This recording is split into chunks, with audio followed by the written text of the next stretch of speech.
Eh bien, nous entrons dans les dessous de la politique étrangère, éclairage sur le rapport diplomatique français en Afrique.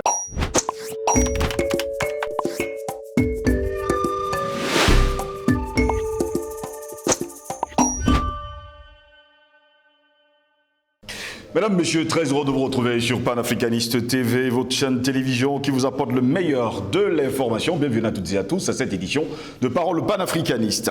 Il faut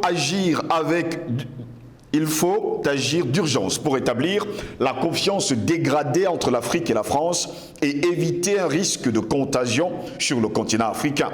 Un rapport parlementaire français publié le mercredi 8 novembre dernier dresse un constat alarmant de la relation entre la France et l'Afrique. Une trop grande méconnaissance du terrain, des décisions sont fausses, soit hasardeuses, en tout cas mal comprises. Eh bien, invité sur une chaîne de télévision française, le député centriste François Bruno Fouche résume en quelques mots les 175 pages du rapport qu'il vient de co-signer avec sa collègue conservatrice Michèle Tabarot. Un condensé, mais un constat tout aussi critique. Le rapport est le résultat de plusieurs mois de travail, nous dit-on en France et en Afrique, de rencontres avec les acteurs politiques, diplomatiques et militaires. Comme le résume le quotidien français Le Monde, le rapport peut être lu comme un guide de survie en temps de crise. Alors que la relation avec la France est de plus en plus contestée dans la grande partie de l'Afrique. Une France qui peine à s'adapter aux mutations africaines et prend des décisions souvent illisibles.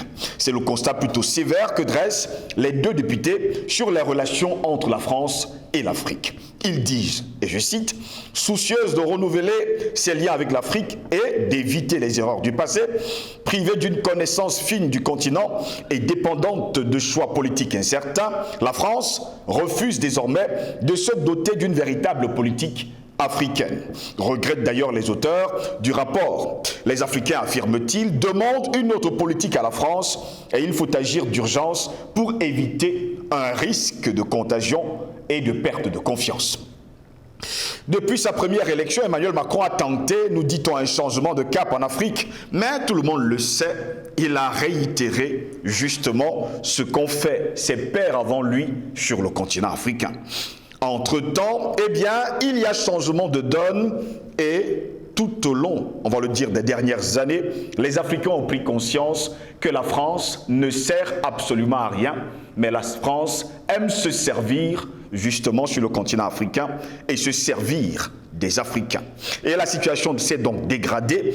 Les 170 pages, on va le dire ainsi, de ce rapport des parlementaires français donnent justement, on va le dire, au président français l'occasion de reprendre la main. Mais va-t-il reprendre la main quand on sait pertinemment que sur le continent, eh bien, les Africains ne veulent plus jamais entendre parler de la France. Nous revenons donc sur les dessous de la politique étrangère française et l'éclairage, on va le dire comment, sur le rapport diplomatique français en Afrique. Pour répondre à nos questions, nous sommes avec Patient Parfendom, il est homme politique de l'UPC, l'Union des populations du Cameroun. Il est notre invité. Patient Parfendom, bonjour, bienvenue à vous. Bonjour Steve Selengos, bonjour à nos millions d'internautes, à nos techniciens, bonjour à toutes les grandes galaxies panafricaines et merci pour l'invitation. Vous avez suivi avec nous Patient Parfendom, on va parler de ce rapport des parlementaires français qui dresse, on va le dire, un bilan catastrophique du rapport de la France avec l'Afrique. D'abord, ce n'est pas le premier rapport, c'est la suite de nombreux rapports, mais on a l'impression que plus ils produisent des rapports, plus ils continuent de s'enfoncer dans la bêtise. L'élite politique française aujourd'hui est complètement hors jeu. Ils ne comprennent pas les mutations qui se passent non seulement en Afrique, mais dans le monde en général. Ils ne peuvent pas s'adapter parce qu'ils n'ont pas été programmés pour s'adapter. Ils ont été programmés pour continuer avec un conditionnement basique qui était fait de racisme, de condescendance, de violence à la fois verbale et dans les attitudes vis-à-vis de l'Afrique, qu'elle est incapable de se réformer. Il faudra une autre génération, mais cette génération qui arrivera au pouvoir, aux affaires en France, arrivera quand l'Afrique se sera déjà totalement débarrassée de l'omniprésence de la France sur son continent dans tous les domaines. Donc, à partir de ce moment-là, je ne vois pas très bien ces rapports-là, à quoi ça sert.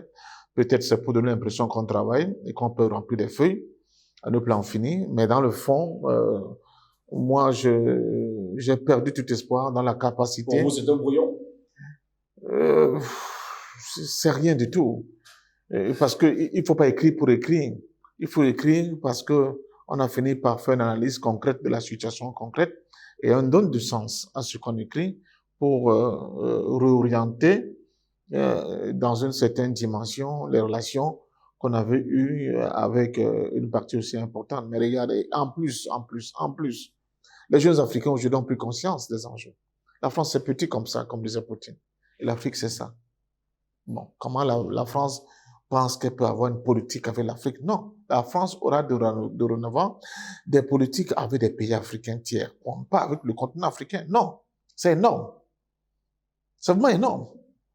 J'ai tenté de demander à la mouche d'entretenir les relations, n'est-ce pas, avec l'éléphant. C'est pas possible. C'est pas possible. Donc, faut que, et c'est là, les premiers manquements du point de vue analytique, n'est-ce pas, de cette perception du monde qu'ont ces gens. Parce qu'ils continuent de ne pas considérer que en Afrique, il y a des êtres humains au même prix d'égalité que, à partir de ce moment, ils peuvent 1 contre 1 million. Et c'est dans ce rapport-là qu'ils pensent qu'ils peuvent continuer d'entretenir les relations avec l'Afrique. C'est pas possible. C'est plus possible aujourd'hui. Donc, je crois que, et ils sont allés de bêtise en bêtise, ils ont été dans une incapacité à décoloniser franchement. Mais qui peut comprendre que là où nous parlons encore aujourd'hui, après des décennies d'indépendance, la France continue d'imposer à certains pays africains une monnaie que elle, la France, frappe, fabrique et gère. Et trouve ça normal. On ne parle de démocratie, on ne parle d'indépendance, on ne parle de souveraineté. Et la réplique, j'allais dire, le retour de la manivelle ne peut être qu'une rupture totale de ces pays africains face à la France. Je pense même que dans certains pays, on va dire à la France, bon, donnez-nous encore un siècle, restez là-bas chez vous, on aura des relations avec les autres pays du monde, mais avec vous, non. Attendez d'abord. On attendra le siècle prochain pour voir si on peut renouer les fils de dialogue. Parce que c'est incroyable ce que ces gens continuent d'avoir comme attitude. C'est une attitude de condescendance, une attitude raciste vis-à-vis des Africains que vous ne pouvez pas vous imaginer. Et ça ne peut pas perdurer éternellement. Il y a des jeunes Africains aujourd'hui qui n'ont plus ce complexe, qui n'ont plus de complexe du prêtre qui venait demander à M. Ngos pourquoi il a été absent à la messe du dimanche. Oui, tout ça c'est fini, vous voyez. Ils n'ont plus le complexe, n'est-ce pas, de la gendarmerie française qui régentait, n'est-ce pas, les libertés individuelles et collectives en Afrique, ça s'est terminé. Ils n'ont plus le complexe de certains de nos frères parce qu'ils étaient boursiers, d'autres parce que les parents s'étaient cotisés et qui prenaient, quand on allait Paris, boulevard, je ne sais pas quoi, la Tour Eiffel comme de paradis. Ils n'ont plus ces complexes parce qu'ils sont allés ailleurs. Ils ont vu mieux, qualitativement et quantitativement. Et ils ne peuvent pas comprendre qu'aujourd'hui, revenir chez eux pour tenter de transformer, n'est-ce pas, leur pays et assurer un meilleur quotidien à leurs compatriotes. Comme je viens de parler de la France, ils disent, non, on a d'autres préoccupations. Ces préoccupations, c'est de construire ici et maintenant des paradigmes qui vont nous permettre de nous arrimer à la modernité mondiale, de nous arrimer aux pôles majeurs qui sont en train de construire le monde de demain. C'est le niveau de l'Afrique. Le niveau de l'Afrique, ce n'est plus d'avoir des insomnies parce que nous n'avons pas de bons rapports avec la France. Donc, je crois que pour ces parlementaires, ils n'ont rien compris. Ils n'ont rien compris. Nous avons des jeunes dirigeants qui arrivent au pouvoir, qui n'ont pas le complexe de Sorbonne, qui n'ont pas le complexe d'être, n'est-ce pas, au boulevard Saint-Germain, je ne sais pas où, ou bien de ce qu'ils appellent la plus belle avenue du monde. Ils ont été à Shanghai, ils ont vu nettement mieux. Ils ont été en Ganzhou, ils ont vu une vie nettement mieux. À Saint-Pétersbourg, ils ont eu nettement mieux. Ils n'ont plus ce complexe. Donc, il y a un certain nombre d'éléments, de considérants qui sont tombés, et c'est la France qui ne l'a pas compris. Donc, nous sommes passés à autre chose. Ils n'auront que leurs yeux pour pleurer le moment venu, quand, de manière rationnelle, nous allons finir par transformer l'essai. Justement, les auteurs du rapport, Patient Pafindom, préconisent un changement de style. Il dit, je cite, « Arrêtez les grands discours souvent porteurs d'attentes, finalement déçus, et leur préférer des actions concrètes. » Vous, qu'est-ce que vous en pensez? Oui, même les actions concrètes, je ne pense plus que Paris soit encore en capacité de nous fournir assez. Les actions concrètes de la France en Afrique maintenant, c'est quoi? Ça va être quoi? Ça va être quoi? Ça va être qu'on continue de dire que, bon, Napoléon, quoi, hein, l'école a été créée par qui? Ça va être ça, quoi. C'est quoi? Concrètement, c'est quoi? Ou bien de nous envoyer, n'est-ce pas, le promoteur des LGBT en Afrique pour nous apporter la modernité? Non, c'est pas ça. Ils ne comprennent pas. Ils ont perdu cette bataille. Ils ont perdu cette bataille parce qu'ils sont restés dans des schémas anciens. L'élite française, dans sa manière d'acquérir la connaissance, dans sa manière de s'adapter aux dynamiques, aux évolutions du monde, est restée avec les schémas du 19e, du 18e siècle. Bon, ça va très vite. Je vous rappelle, monsieur Ngos, je vois encore, ma mère a saisi un texte avec la machine mécanique. On tapait une lettre après la seconde. Aujourd'hui, mon fils savait un ordinateur, il ne regarde même plus, n'est-ce pas? Non, il regarde, il tape en parlant avec moi. Il regarde même plus le clavier. Ça va trop vite. Ça va extrêmement vite. Donc, je crois sincèrement que c'est eux qui n'ont pas su s'adapter. Ils nous ont laissés avec des structures totalement obsolètes. Du point de vue politique, du point de vue économique, du point de vue culturel, du point de vue sociétal, tout est obsolète. Même leurs droits qu'ils nous ont imposés, c'était un droit, un système judiciaire qui est calqué sur le modèle politique et social français et qui est complètement en inadéquation avec la réalité africaine chez nous. Donc tout a réformé, tout a refait. Nous sommes dans des pays neufs. Et c'est ce qu'ils ne comprennent pas. Je pense que la seule chose qui continue de les égarer, c'est le fait que, bon, on communique en français. Oui. Peut-être. Mais j'ai vu que même dans des espaces qui étaient totalement assujettis à la France, je prends le cas de Gabon, vous tapez Gabon 24, vous voyez un journal qui est fait en anglais, vous posez la question, mais qu'est-ce qui se passe? Ils sont en train de perdre. Ils sont en train de perdre complètement de leur influence dans la sphère politique, économique et sociale de l'Afrique. Pour l'Afrique, la France n'est plus le repère. Pour l'Afrique d'aujourd'hui, la France n'est plus la boussole. La France n'est plus l'exemple qu'il faut copier pour pouvoir se développer. C'est fini ça, c'est terminé. Donc, je pense que tout ce qu'ils peuvent faire pour meubler leur temps au lieu de continuer à remplir des pages vierges de bavardage, c'est de voir dans quelle direction la jeunesse africaine, l'élite africaine nouvelle, elle va s'orienter et peut-être, s'ils ont un peu de chance, la place qu'on va accorder à une quelconque coopération encore avec Paris. Mais s'ils continuent de rester dans ce chemin éculé, dont le carburant principal est le racisme primaire, ils pensent qu'ils sont supérieurs aux autres, oui. Alors là, ils sont complètement largués. À sortir même de l'Afrique, les jeunes Africains sont chez eux. Ils regardent le traitement des médias français de cette guerre israélo-palestinienne avec ce que nous voyons à Gaza comme horreur. Et nous écoutons l'élite politique française discuter, argumenter, prendre fait et cause pour la partie qui est occupante, qui est violente, qui massacre. On est presque dans le cadre d'un génocide. Le pauvre peuple palestinien. Et qu'on vienne à nous dire que c'est avec ces gens-là qu'on peut avoir de nouveaux rapports. Non. Ils sont incapables de se réformer. Ils ne peuvent pas. Ils ont des schèmes et des schémas qui sont complètement bloqués, qui ne permettent pas d'avoir une certaine agilité, d'avoir une capacité d'autocritique personnelle et de comprendre que leur système de formation des élites a complètement échoué et que les véritables rapports nouveaux qu'ils doivent avoir, c'est d'abord avec eux-mêmes, avant de revenir du côté africain, penser un nouveau rapport avec l'Afrique. S'ils continuent d'être dans l'incapacité de réformer leur mode de sélection de leurs élites, alors ils ne pourront pas avoir de quelconque rapport assaini avec le continent africain. Pendant ce temps, toujours dans ce rapport, les députés français demandent la refonte de l'AFD, l'Agence française de développement, proposant au passage de la rebaptiser France Partenariat. Vous, qu'est-ce que vous en pensez? Vous voyez qu'on n'a pas de partenariat.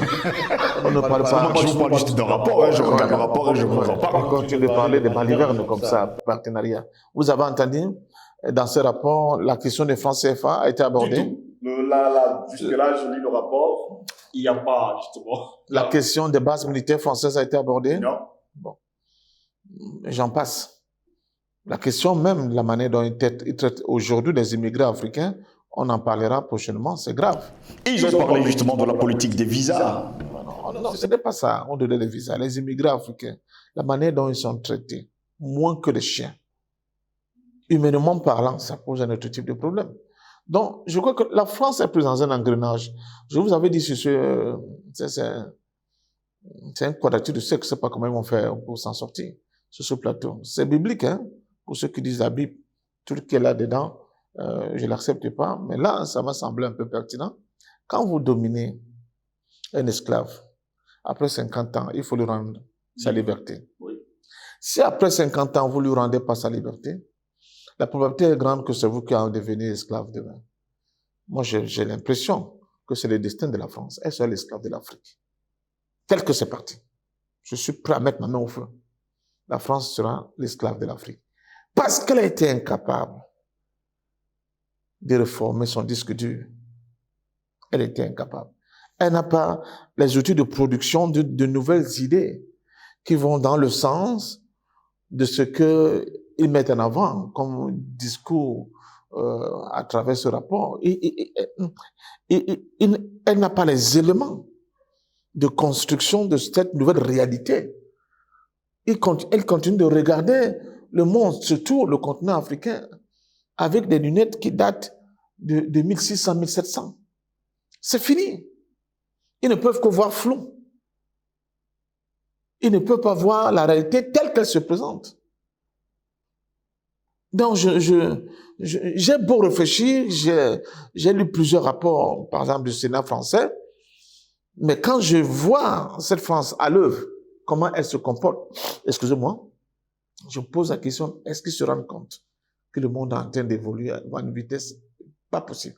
Même les États-Unis commencent à comprendre qu'ils sont pratiquement à la remorque de l'évolution du monde. Ils tentent encore d'employer le bâton, leur bistique ou bien la canonnière, mais ils sont bien conscients que c'est fichu. C'est fichu complètement, même pour les États-Unis. C'est pour ça qu'on pousse M.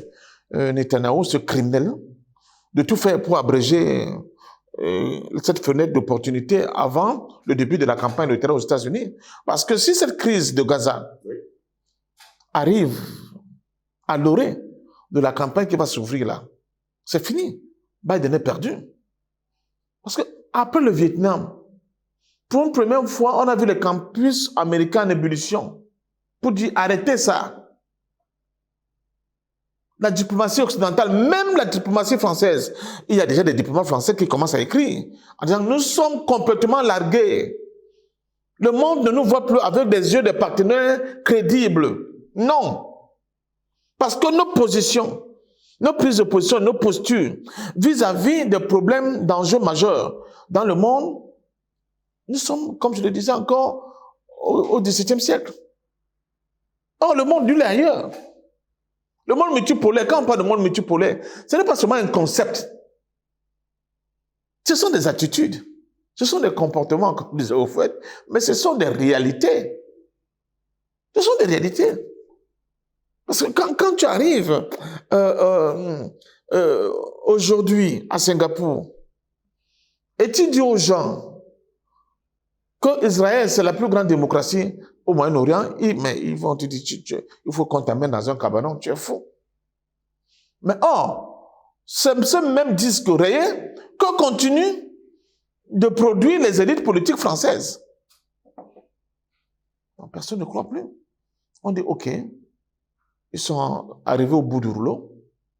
Comme la nouvelle génération peine à les envoyer rapidement dans les poubelles de l'histoire, bon, nous, on va continuer avec d'autres nouveaux partenaires qui comprennent très bien le sens de l'humain, le sens de ce que c'est l'humanité, l'humanisme, le progrès, le développement scientifique, technique et technologique et tout le développement pour le bonheur de l'homme qui vont avec.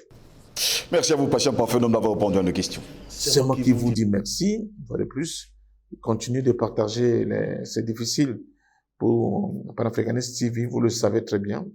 C'est une télévision, une jeune télévision qui n'a pas ce que les autres ont, c'est-à-dire des financements qui viennent des institutionnels, des financements qui viennent de certaines manières de la finance ou bien de l'économie. Ce sont des petites mains même très pauvres, qui ont décidé aussi d'apporter leur petite pierre à l'édifice pour construire une Afrique nouvelle, un monde nouveau.